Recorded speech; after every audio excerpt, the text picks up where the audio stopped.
This mini lesson is going to be about meta-analyses.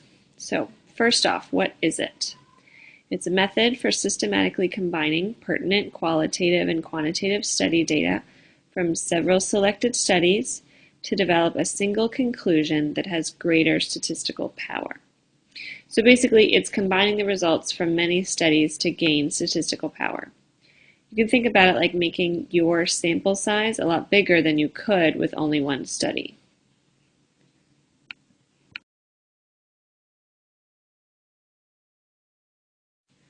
It has various advantages. If you're only doing a systematic review with no meta-analysis, you get a description of the findings, like effect sizes in different studies, whether the findings are consistent or inconsistent, things like that.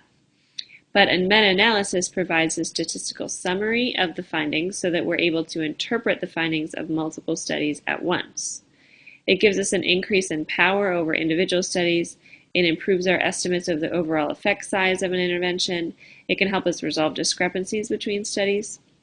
With enough studies, a meta-analysis can look for sources of heterogeneity. We can figure out if inconsistencies arise from sampling error or whether there's just between-study heterogeneity. Authors can also explain variations they see, maybe describe if there may have been other variables that could explain the differences.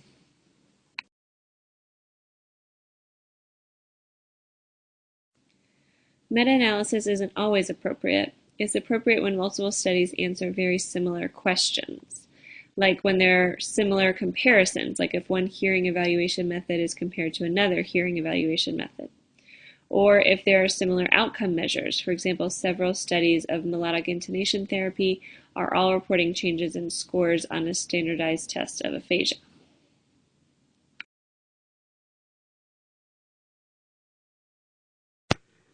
But again, it's not always appropriate. There are some problems with meta-analyses.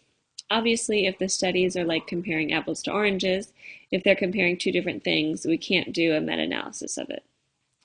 Also, you have publication bias. Generally, studies that don't find significant results are less likely to be published. So if you're including published articles in your meta-analysis, you're more likely to be reviewing a subset of research studies that were more likely to have found significant results, and not reviewing studies that did not find significant results. That can be serious when you're trying to draw conclusions about how much of an impact an intervention has and you don't have half the data.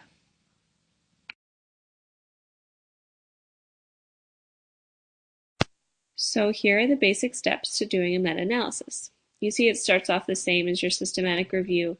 You do a literature search, you figure out which studies you're going to include, but then you calculate the effect sizes for each of the studies that you include, and you do a meta-analysis calculation to statistically summarize the results of the study. Then you write up the results.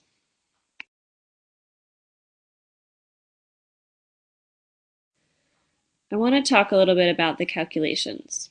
So first you need to calculate effect sizes for each of your studies. There are a few possible ways to do that. You can calculate the Pearson's R, Cohen's D, or an odds ratio. Pearson's R is most recommended these days. What you'll have to do is go to the results section of each paper and either find this information or calculate it yourself given the numbers that they provide in the paper.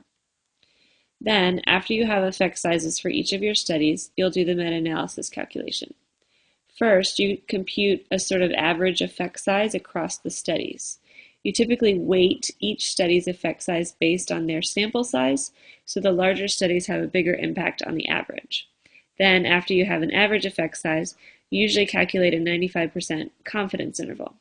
If the range you get from the confidence interval does not include 0, so it's negative something to negative something or positive something to positive something, then you can conclude that the intervention has a statistically significant impact.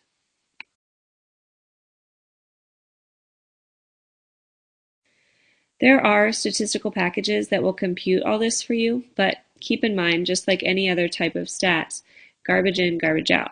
So if your data is bad in the first place, your results won't be interpretable.